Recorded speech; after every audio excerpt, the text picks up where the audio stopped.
हम लोगों ने उसमें कहा कि महिलाओं को आरक्षण मिलना चाहिए, लेकिन अगर उसमें हम लोगों ने यह उदाहरण दे दिया कि आज की तारीख में 39 एमपीज महिलाएं हैं और उसमें मात्र 4 ओबीसी की हैं, अगर हम लोगों ने कह दिया कि इसके लिए आप ओबीसी का भी उसमें एक प्रोविजन कर दीजिए, आरक्षण के अंदर आरक्षण, तो क्या अन्याय हो जाएगा?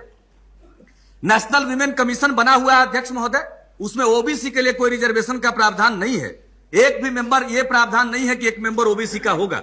और बनाते हैं नेशनल विमेन कमीशन में हमने पूछा, एक भी ओबीसी महिला नहीं है। और यहां पर लोग कहते हैं कि हम सभी महिलाओं का प्रतिनिधित्व करते हैं। कहां सभी महिलाओं का प्रतिनिधित्व करते हैं? 50% महिलाओं की आबादी है और 60% ओबीसी के लोग हैं, तो उसमें 50% में 60% जो ओबीसी की महिलाएं हैं उनके पक्ष में कोई बोल रहा है क्या? जो महिलाओं के नाम पर संस्थाएं चलाते हैं उनके नजदीक हम लोग जब गुहार लगाते हैं तो उधर उनका ध्यान नहीं जाता है। वो कहते हैं कि बाकी सब चीज हम तय कर लेंगे। अरे भाई, बाकी सब चीज आप कौन तय करने वाले होते हैं? ये सदन तय करेगा। और हम लोगों का क्या इसमें रुख है? हम लोग कहते हैं कि महिलाओं के लिए आरक्षण हो, लेकिन अगर इसमें आप ओबीसी की व्यवस्था भी कर दे, लॉ मिनिस्ट्री की तरफ से नोट दिया गया कि बगैर पुरुषों का आरक्षण किए हुए या सामान्य रूप से वर्टिकल रिजर्वेशन दिए हुए यह संभव नहीं है। आपने नेताओं की बैठक बुलाई, हमारे पार्टी के अध्यक्ष जॉर्ज फर्नांडिस साहब उसमें गए और उसमें उन्होंने कहा कि मैं 5 वाक्य में लिख देता हूं, यह संविधान का संशोधन है, एक साथ ही और संशोधन हो जाएगा। क्या बात है जो इस पर ऐतराज किया जाता है? एक साथ अगर संविधान की अन्य धाराओं का भी संशोधन कर दिया जाए और ओबीसी की महिलाओं को भी न्याय मिल जाए तो क्या अनर्थ हो जाएगा? लेकिन जब हम उसकी मांग करते हैं तो कह दिया जाता है कि महिलाओं के खिलाफ है, क्योंकि कोई आवाज सुनने वाला नहीं है। हम तो चाह रहे हैं कि ओबीसी की महिला, हम लोगों को नहीं चाहिए वर्टिकल रिजर्वेशन, हमको पॉलिटिकल रिजर्वेशन ओबीसी को नहीं चाहिए। हम तो जब महिलाओं को हो रहा उसके अंतर्गत ओबीसी महिलाओं का हित सुरक्षित रहे, बस उतना ही आपसे चाहते, इससे अधिक तो हम लोग और कुछ नहीं चाहते।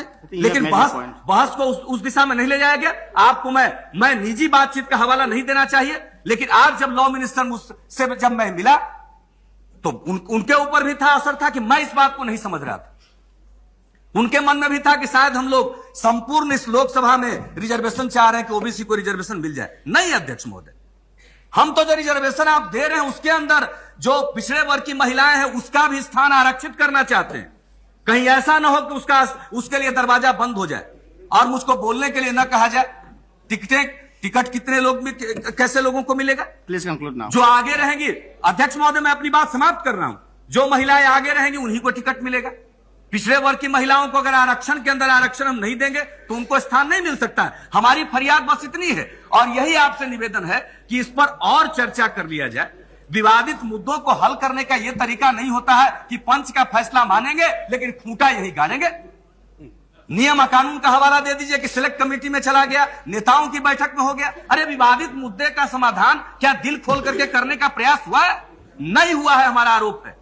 और इस पर एक पर्दा डाल करके पूरे देश में संकेत देने की कोशिश हो रही है कि जो ओबीसी महिलाओं के लिए उसके आरक्षण के अंदर आरक्षण की मांग कर रहा है, इसका मतलब महिलाओं का विरोधी है। हम इस बात को सदन में साफ करना चाहते हैं कि हम लोग जो इसकी मांग करते हैं, हम महिलाओं के आरक्षण के विरोधी नहीं है। हम महिलाओं का आरक्षण चाहते हैं और कहा जाएगा कि आज इसको एज इट इज पास होने दीजिए और बाद में ओबीसी की महिलाओं का समावेश कर दिया जाएगा। अध्यक्ष महोदय, इस धोखे में आने वाले हम लोग नहीं। मंडल कमीशन की रिपोर्ट लागू हुई और पूरे देश में जो आग लगी उसको हम लोग देख चुके हैं। क्या कभी फिर पिछड़े वर्ग की महिलाओं के लिए अलग से व्यवस्था होगी तो इस देश में आग नहीं लगेगी? सारे दूसरे सवाल पीछे चले जाएंगे और इसी सवाल पर पूरे देश में एक भूचाल मच जाएगा। इसलिए हम लोग चाहते हैं कि एक साथ कर दीजिए ताकि एक समझदारी हो कि कोई ऐसी बात नहीं की गई जिसमें हम लोग समाज को डिवाइड करना चाहते हैं। और अंत में एक बात मैं कहना चाहता हूं, यह क्रांतिकारी विधेयक है। हम लोगों का जो प्रस्ताव है, जो करना चाहते हैं, उसकी मूल जो धारणा है वह क्रांतिकारी है, इसको होना चाहिए। इसलिए ऐसे मसलों पर सदन को डिवाइडेड नहीं होना चाहिए।